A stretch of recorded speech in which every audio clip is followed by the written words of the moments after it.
On today's Money with Friends chat, one star is finally a billionaire. It's about time. And an NBA experience, is that worth $50,000 a ticket? Well, it was for two Warriors fans. That's coming up on this edition of Money with Friends, featuring our friend, Sandy Smith.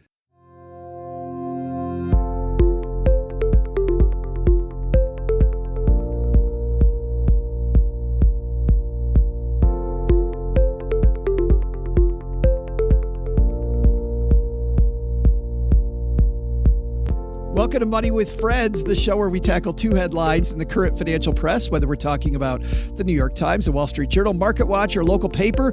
There's always something new and exciting at Money with Friends. And today, new and exciting, not only are we talking Jay-Z, not only are we talking the NBA Finals, but we're talking with a star in her own right, the star of Yes, I Am Cheap, the woman behind the Elevate conference that just successfully wrapped up its inaugural run. Our good friend Sandy Smith is here. I'm so glad I paid you to say all those nice things. I didn't do the open the way we said we were going to. I was supposed to say, I'm Joe Saul-Sehy from Stacking Benjamins in Detroit, Michigan. And I'm Sandy Smith from a phone booth in New York City. And there we got it right. And because of that, you know that we are live. And by the way, even though we're live, I'm not going to let that go past. Sandy, you're in a phone booth. What's a phone booth? I'm in a phone booth, and I've got to explain to millennials what a phone booth is. Way back in the ice age of the 1980s and stuff, and the 90s, because they still did exist back then, there were these things called booths that you went into and shut the door. And there was a thing called a phone attached to the wall and stuff. And you picked it up and you made phone calls in silence and privacy. And occasionally this dude called Clark Kent would change in one of them. So I'm in a phone booth, which is a dying thing. I think they still have them in England, right? But you're not going to change in it, are you, during the show? Well, you know, we need more viewers and listeners. That's right. You can catch us on YouTube, everybody, just hanging out, waiting to see if Sandy changes in the phone booth. But they do have them in England, right? The big red ones. Yes, the big red ones that people are like, oh, what is this thing I'm going to take a photo with? Now it's for Instagram, right? Nobody uses them to actually make phone calls in. But I wish they did, because I'm tired of hearing everybody's phone calls. I do too. Isn't that great? Somebody it's especially the person ahead of me, like one row on a plane, who decides that just as we're boarding the plane is the time to have the super loud conversation with the person at the office. Oh, yeah. So I take a commuter train to get into Manhattan, and they will shoot you daggers if you're the loud person talking on the phone, especially early in the morning, because nobody wants to hear your conversation. We don't know. We don't want to hear what you ate for dinner last night. Phone booth, bring it back. Well, we won't shoot daggers if you head to Emperor Investments. How about that for an awkward transition? Automated investing refined. Emperor offers 100% equity portfolios designed to earn dividends while you enjoy your life. For 6 months, 100% free. Use our link, emperorinvest.com/MITM. We got a great show today. We got Sandy here, but we had a bunch of you help us kick off this show. So let's do that right now. Money headlines explained 3 days a week. That means you're tuned in to Money with Friends. And Sandy, I think you're going to read our first piece that comes to us from Forbes. Yes, this was such an interesting article, and I thought, let's discuss. Why not? So the article is entitled Artist Icon Billionaire, How Jay-Z Created His $1 billion Fortune. I'm a little jealous. So apparently, this is what the article says. 9 years ago, two unlikely lunch partners sat down at the Hollywood Diner in Omaha, Nebraska. Can you guys guess who was there? Well, one was Warren Buffett, who was a regular there. The other, Jay-Z, not so much. The billionaire and the rapper ordered strawberry malts and chatted amiably, continuing the conversation back at Buffett's Berkshire Hathaway offices. Buffett, then 80, walked away impressed with the artist, 40 years his junior.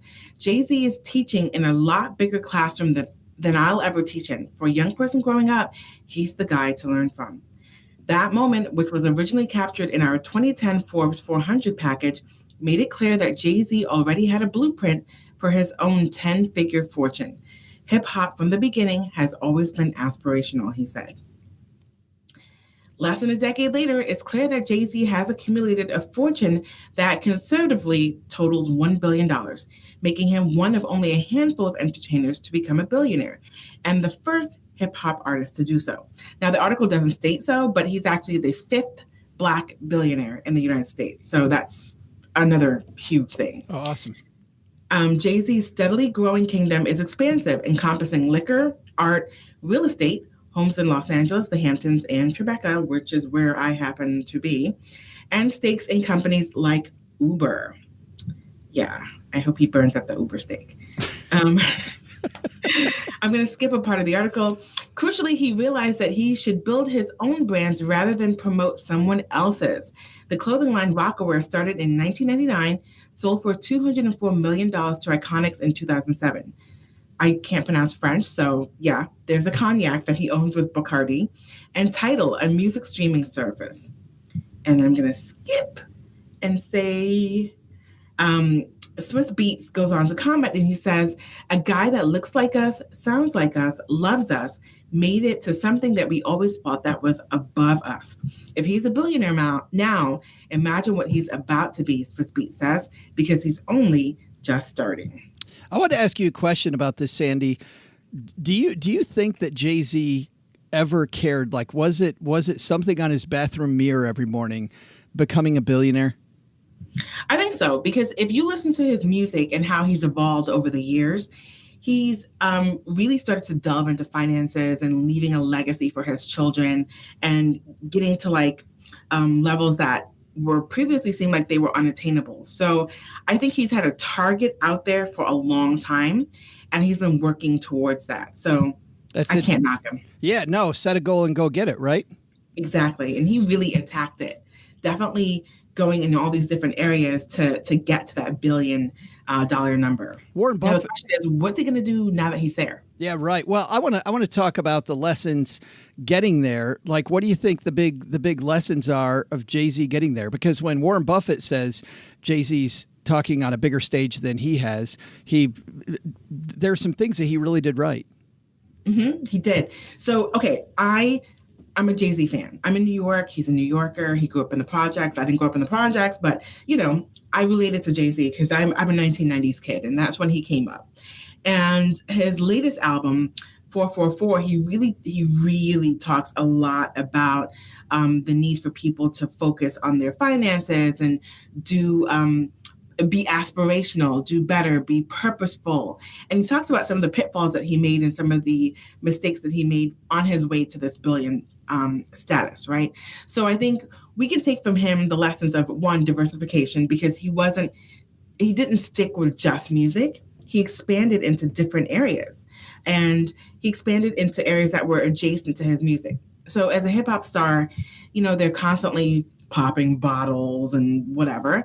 So if you're going to be popping a bottle in a music video, why not your own alcohol? Why not your own, liquor? So he went into that. And then he's been talking quite a lot about art and music. He's an artist, a musician. Now he's amassed a fortune in art as well. And I think real estate has always been a go-to thing for Black Americans. It's one of the major investments that Black Americans make, and actually disproportionately so. But real estate is also another natural thing. Now, with him talking on a bigger stage than Warren Buffett, he's actually reaching people my age and younger, right? And maybe people who are younger than that don't really know how huge of an impact Warren Buffett has had on finances, but they get Jay-Z because they listen to his music and they're hearing him talk about, this is worth $500 million, and I'm trying to leave this to my kids so that they never have to work again, and things like that. So I think it's important to recognize that he just started, though, focused on the one thing, on the one love, making music. Because I think that, you talked about diversification, and while I think it's important, I think if you're looking to get really wealthy, diversification is not the way to do that. A singular focus toward the thing that you love. I think for me, getting wealthy means this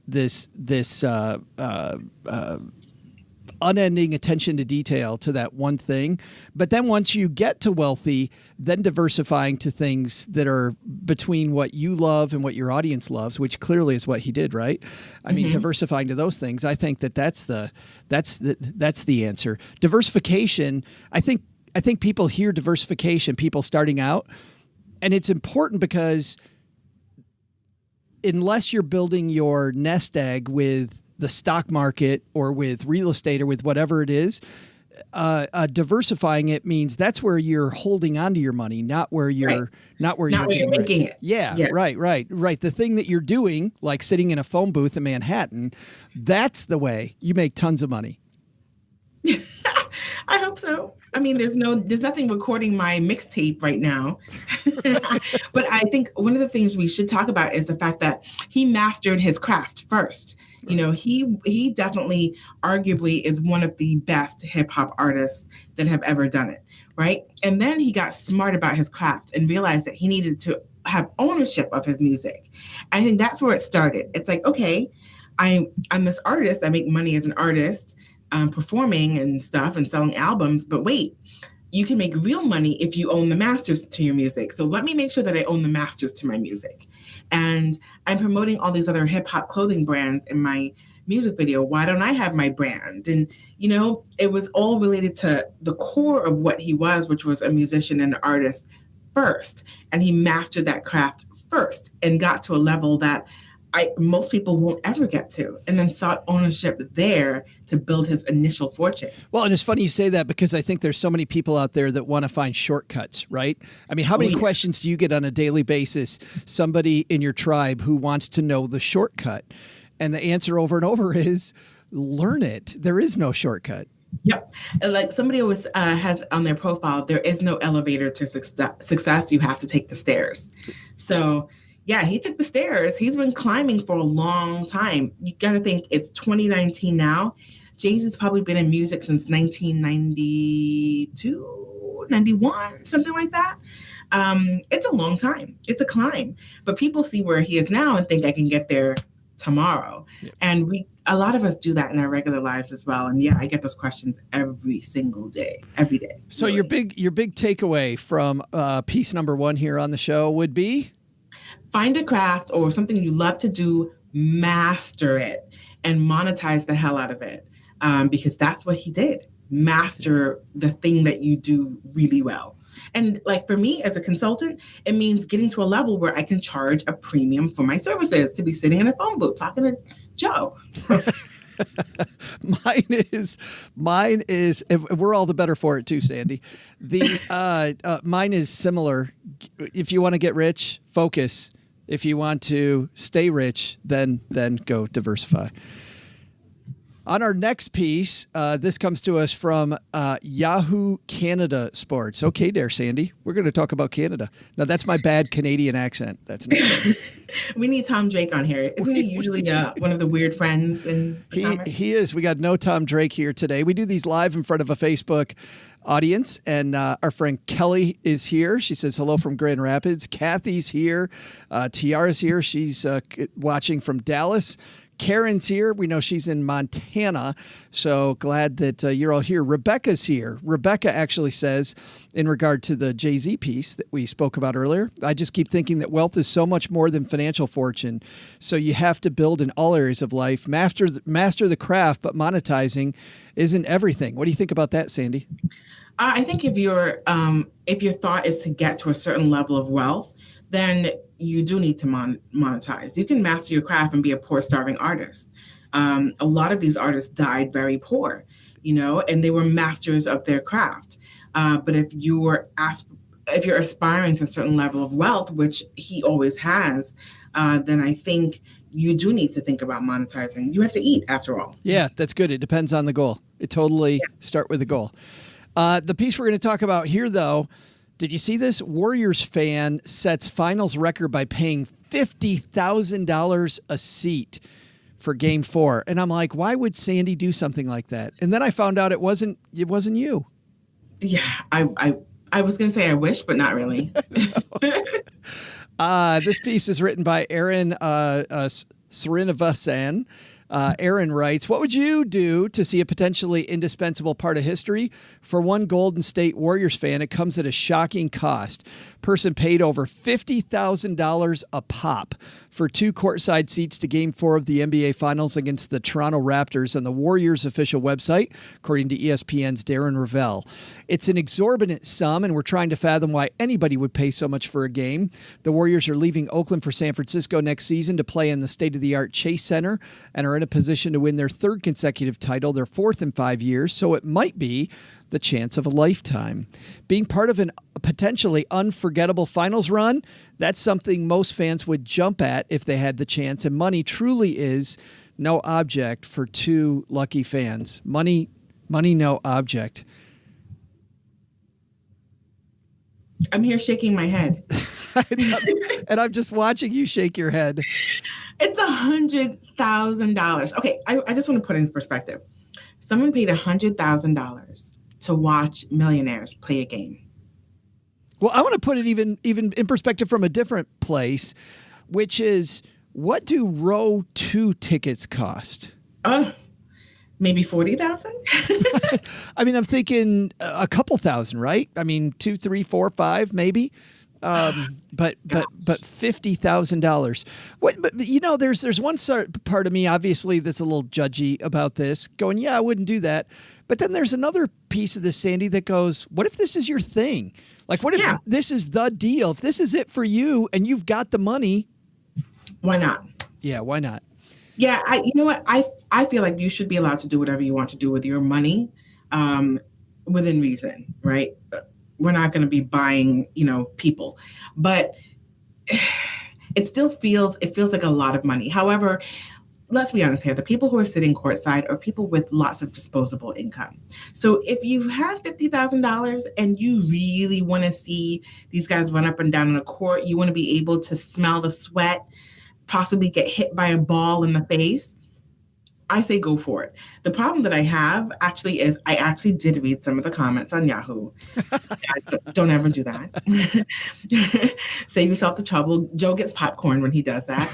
But I think people were judging and saying, oh, they could have donated this money to charity. They could have done this. They could have done that. But how do you know that they didn't or they haven't, right? So if this is the thing they want to do and it's a once in a lifetime thing, might be a bucket item thing for them, I say do you, whatever makes you happy. But if you're putting this on a credit card somewhere, which chances are you're not, then, it might not be the right thing. But, these people, they've got the money for it. I say enjoy it. Well, I'm not sure you spend it. The frustration I have is when I see people pay that type of money and they don't have the money for it. They see the stars sitting courtside. They want to sit next to somebody like a Jay-Z. They want to be courtside at the Knicks. I'm thinking about who's Spike Lee. Yeah, Sandy just made a big face. Sorry, didn't mean to mention the Knicks. But yeah, you can sit next to Spike Lee and the friends that he brings to the game or whatever, and they see people do that, and maybe they don't know that that's way over the top. That these guys probably aren't paying for their tickets. Right. These celebrities most likely are not paying for their tickets. So, you guys who spend $50,000 on a ticket, you're subsidizing Beyonce 2 seats over. Yeah, I think there is, even though it's your thing, there is some homework that you could probably do to avoid paying $50,000. Well, they bought this on the Warrior website. So presumably somebody had those tickets or the team was holding those tickets and, supply and demand, and they jacked that price up to sell 2 tickets for $50,000 and change each. Now, does that come with food and beverage? I just, unlimited beer, wine, cocktails. So, because if I'm going to pay on top of the $50,000, somebody's is reimbursing me. I got to get something else for my $50,000. Right. And an NBA game, isn't a cocktail like $12? I don't know. You know what my teams are? It's the Knicks and the Nets. Yeah, but it's still, I'm not going to spend money on that. Well, that's true. No, but so at $12, think about how many cocktails you have to break even. If you're like, oh no, I'm not going to pay $50,000. Oh, free popcorn, I'm in. I'm totally in. Well, that's the convincing part, right? There's Right. free popcorn. But you don't understand, Mom. It came with popcorn.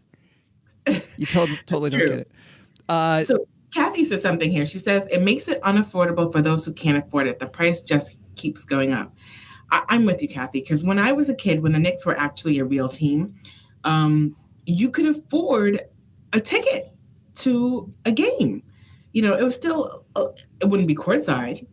It was still expensive, but even the courtside seats weren't like, you know, mortgage. Yeah. It's just gotten to a point that it's really expensive. How do you take your kid to see a basketball game? Well, and I feel like I'm going to switch sports here for a second. You look at the problem in baseball right now this summer is that prices are higher than ever and attendance is down. So the way they're making money is by jacking up the price on the few people left who love the game. Yeah. And it gets really frustrating seeing these half-empty stadiums and young kids being chased away. I saw an initiative they had, I believe, in Baltimore, and I don't have this right in front of me, but the owner of the Orioles, of course it's the Orioles, the worst team in baseball, but really bad team. But the Orioles owner, I believe, in certain sections now, if you bring somebody 12 and under to a game, they get in free. And wow. I love that thinking. You're helping young kids learn to love this dying sport, right? So, well, they've got to build the next level of fans, right, as well. Yeah. So they've got to start attracting people to coming to the games once their parents die off or their grandparents die off, and who'll be willing to pay for these tickets. Yeah. So they better start doing something like that. Fast. They have to. I want to highlight what Rebecca says here. If the guy really has that kind of money to spare, then fine. If that's what makes him happy. But if he's going to be broke or in debt, then I have a problem. Yeah, $50,000. Think about the airline miles you get on your card by putting $50,000 on your American Express Delta Airlines card. It's a lot. I just put from a conference that I did, I just put $11,000 on my card. And I was like, oh, yes, I've got gold status. But you're paying it all off immediately. Yes, I've already actually wired the money so that it's getting paid. It hit my account yesterday. It's being paid today. So, you know, it's not $50,000, but still. Nicholas is here with us. Nicholas says, it's not like I can't afford a ticket. I just won't be able to afford the cars, motorcycle, or home anymore. But I could get hit in the face with a ball. So in the end, it's worth it. Exactly. And you could have some of Steph Curry's sweat. That's right. That's priceless. Yes. You can live in a tent and never shower again because you have Seth Curry sweat all over you. Steph Curry. So on the day. So your takeaway here, Sandy. My takeaway is if you got it and it's your thing, more power to you. However, sports teams in general really need to think about what they're charging their fans. And if they want to have people continue coming to their games, they've got to start to be a little bit more reasonable on their pricing. Yeah, and my takeaway from it, very similar. Again, Sandy and I on the same page as usual. Spend big on your thing, right? If it is your thing, then spend big. Otherwise, probably not a great idea. Well, my next thing is going to be phone booths. In just a second, Sandy and I are going to share our big idea, and that's where we're going to take these two pieces. How are we going to take Jay-Z becoming a billionaire and mash that together with $50,000 tickets for two Warriors fans? We're going to show you that in just a second. But first, I have to talk about Emperor Investments, because Emperor Investments not only is a sponsor of the show, I asked them to sponsor it on purpose because while you may have heard me talk a little negatively about some robo-advisors in the past, this is a robo that I really like. And the reason is their investment philosophy prioritizes consistency without sacrificing returns. Now, what does that mean?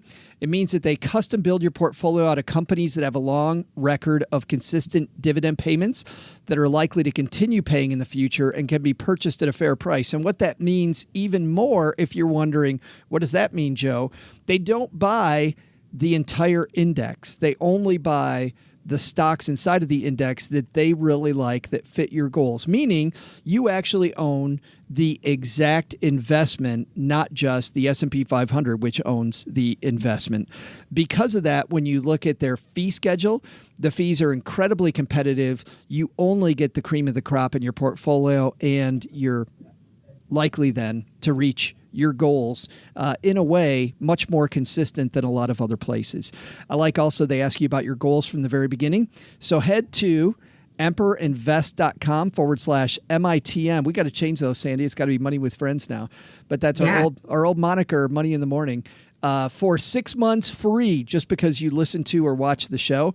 That's emperorinvest.com/MITM for 6 months free. Thanks to them for giving that to us. All right. That's 6 months for free. I know, not bad. Kick the tires. Now, I know Sandy well enough to know that she would do the 6 months. I would.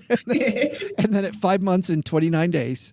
Set an alarm on your calendar. She's the one that canceled HBO the second Game of Thrones was over. Oh, you saw that. The minute that thing ended, bye-bye HBO. Sorry. You've had my money for years. God, she is ruthless when it comes to that. By the way, if you want to hear how great Sandy is at money management, go back and listen to a Stacking Benjamins episode where she talks about her wedding, which was fantastic. Not only did she have a great wedding, but she also spent so little money doing it. Like if you want the primer on how to spend less money getting more, listen to that episode with Sandy. Yeah, that was actually good. And, I think hundreds of people have actually read that article, so much so that the venue where I had my wedding, they've launched a whole new service specifically around what I did with my wedding. Have they? So I've sent them so much business. It's paying dividends for everybody. Yeah, they have a completely new business model based on what I did. So I feel like they owe me royalties or something. I think maybe they do. Own your royalties. Didn't Jay-Z say that? He sure did. There it is. Masters. Got to go back and negotiate that. But first, let's finish the show, Sandy. So it's time for our big idea. We're going to mash these two together. So, Sandy, how are you going to put together Jay-Z becoming a billionaire with two Warriors fans paying $50,000 a ticket? I got it. Isn't Jay-Z like 1/1,000,000th of an owner of like the Nets or something? I think so. I think he is. Right? Yeah. So my big idea is this. If you want to be a billionaire, own a basketball team and start charging people $50,000 for seats, because there are people out there who will pay for it and you'll get to that $1 billion status really quickly. Oh, yeah. And by the way, salt up the popcorn and charge $15 for water. Fantastic. That's evil and brilliant all mixed into one, Sandy. My takeaway might be slightly different. And it's that when I look at Jay-Z, he started off with something that he loved. And even though I agree with Sandy, at a certain point, he said, you know what? This billionaire thing is in reach. Let's go get it. I think initially he just liked making music. And I also think that these people clearly are Warriors fans.